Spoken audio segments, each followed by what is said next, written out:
Hey fellow artists, it's a rainy morning out on the homestead and I'm getting ready to open the CBG workshop to get started.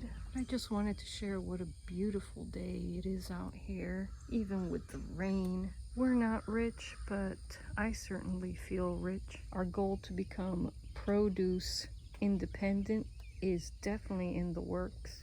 This year we divvied up the planting between pots and raised beds. Some things are easier to manage in pots and other things are easier to manage in raised beds. You just have to experiment enough to find out what works and what, and then you will have an abundance of produce. And hopefully this year will be the year that we replace Publix's produce section. Here I have my cabbages. Here we have various types of hot peppers, regular peppers. Oh, those are decorative lilies. Great for pollinators. That's why we got them. Horseradish. Tasty and healthy. And if you need a dewormer, that's it. And plus, you could eat the leaves. I've had the leaves in salads. I got my ground cherries here, some tarragon and basil. And here I have a cocktail citrus. This is half Meyer lemon, half key limes. And they're both everbearing. And they both flower at the same time, so both sides of this thing will produce lots of fruit for us. Here's a guava I grew from seed.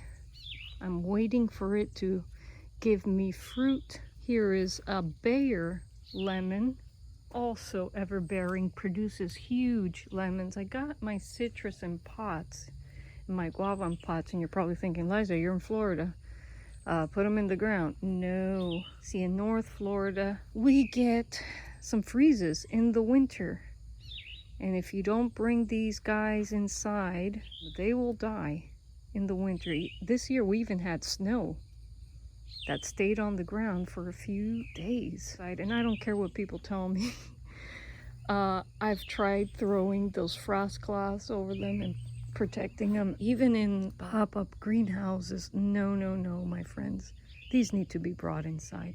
And I found it's easier to manage them in pots anyway, because the ground here is just basically coral and sand. It's easier to keep the trees healthy in pots in this case. There are a lot of things that do well in the ground here, like this ever-bearing mulberry. And I'll show you the pineapple pear we have in our little orchard area over there. You probably recognize this little setup here. Here's where me and Broofy sit down and have a little drink, have a little fire, and relax. Broofy is my poofy brown cat. My other cats sit here as well, but he's the one who consistently sits here. That's why I was able to capture him on camera. Rosemary and lavender don't have a problem here. Just put them in the sand, they'll do it. They're made for this type of climate. Most of what we're putting in our raised beds are edible perennials. Plant once and never again. They'll come up every year. These are Jerusalem artichokes. These are sunflowers that have edible tubers, and chefs have rediscovered them and are popularizing them again.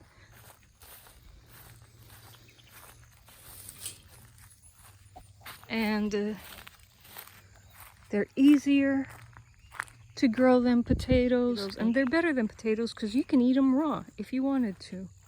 You could pickle them. You could do more with sunchokes than you can do with potatoes, which are nightshades. You cannot eat them raw.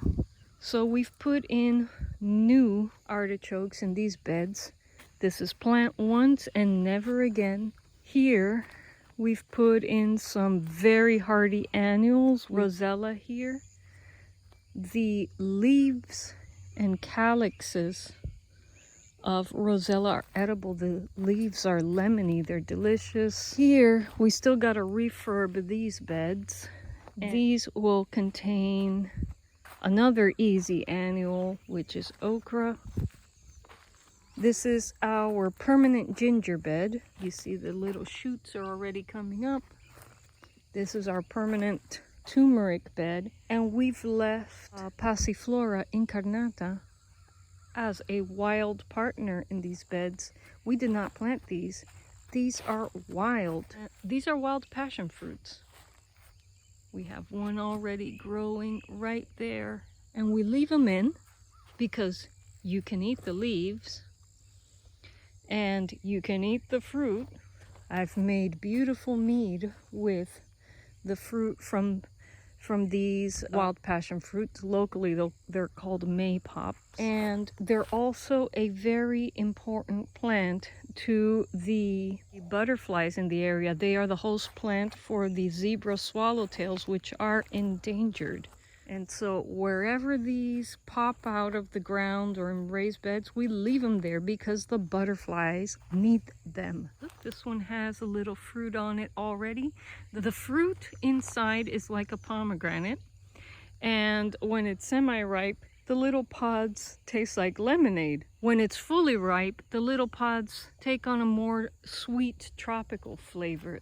It's delicious. We'll probably harvest more wild fruit, maypop, wild passion fruit, than any other fruit on this homestead this year. Let me show you another thing that has been doing well for us. This is a pineapple pear tree. It's deciduous. It does well in the sandy, corally ground here. Look how many pears we got. We got so many. I don't know what a pineapple pear tastes like. This is the first year this guy fruits. I'm looking forward to trying this pineapple pear. We also have an interesting section here. See, this I think is a Fuyu persimmon, Hana or Fuyu, one of those. And this is the first year it's produced little fruit for us. We got tons of little fruit on this persimmon tree, but what's interesting about this area is that wild persimmon have popped up next to the persimmon we purchased at a nursery. Now, the wild persimmon, the American persimmon, needs a male and female plant. So there's high chance that we have both here because we have 1, 2, 3, 4 wild persimmon trees right next to each other, and they grow pretty fast. These trees are actually less than a year old. And what's also interesting about this area is that we have a lot of sumac trees. These are not poison sumac. These are real sumac that produce edible berries. These grow very fast as well, and we've just let them come up. And what people used to do with those berries in the past is infuse them in warm water, and they made a sort of lemonade with it. And the seed inside the berry has some properties that helps to prevent cancer. So we've crushed up the berries and added them into food before, but I hope to collect enough this year to try the sumac infusion. Now here has been one of our greatest successes with the least amount of effort. Here we've got sugarcane. This is a plant once and forget it thing. It comes up every year. You don't want to harvest before things get cold, because if you harvest these things while it's still kind of hot, you could attract a lot of wasps, and then your harvesting experience won't be too pleasant. These guys are coming up again, and they seem happy right now because it just rained. Here's my cat Joser, who decided to join me out here today. He loves it when I come out to the orchard.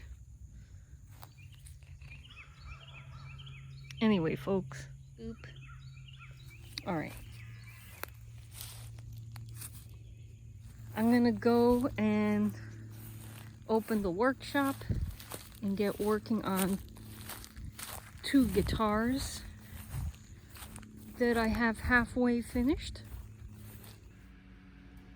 Hey, so I'm currently in the workshop with Inga. I was just sitting there chilling.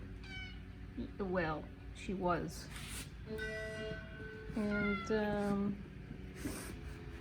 working on these 2 guys here and doing some laser carving for my first leg fiddle. I will see you all in the next video. Chaito, and have a beautiful day.